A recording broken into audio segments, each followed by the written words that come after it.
kunte atling kun pardona si kanun mansu lamay tertu nasi katsun mangan bik nang long nasi liawa nang dulaw rim chia par kato sual ruang amo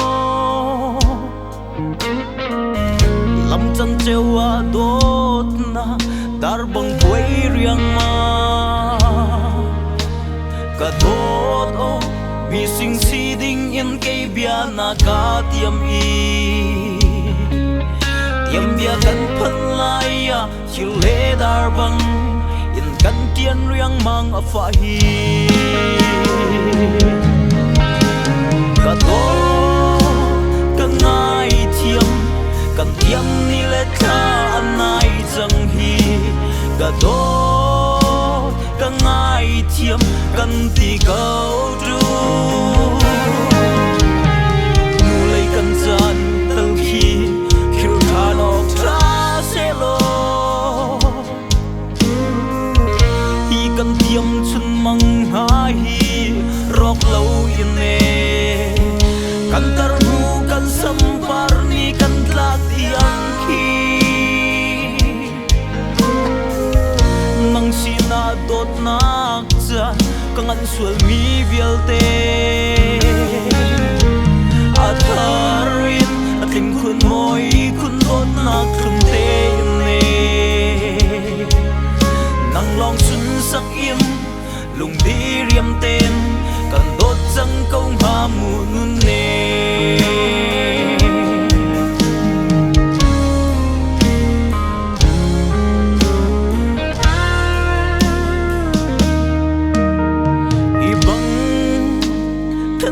kan ra rel hana kan chun nuam chial mal te then lo nak pian em ka do na ra ka tiam chu bang do do na ra ka tiam na i atu chun phai len ha mo kai sin na e nang chu philian dot thiam val sin liam jang lai ti nang chu philian dot mi kun chu dim han lo nu nu khalan kan tiam bia kha ruat tha din ke chu ne bung khil thanin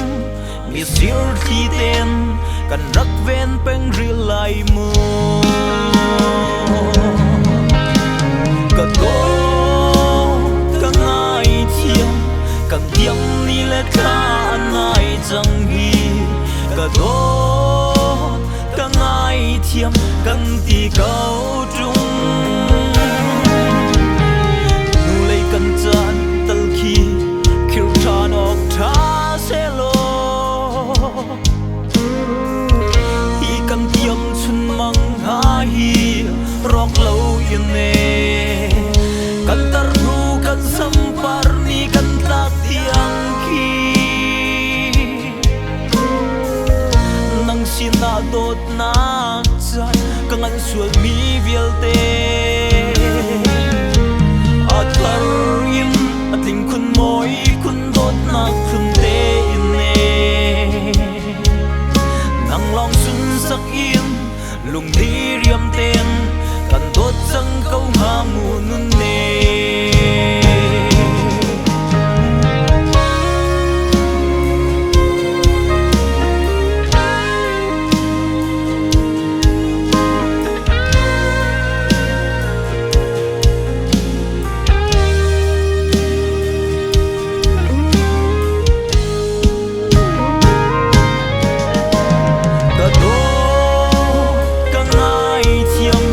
kan tiam ni le kha nai jang hi kadot kangai thiam kan ti gau du nu lei kan chan tal khi khil than ok tha se lo hi kan tiam chun mang ha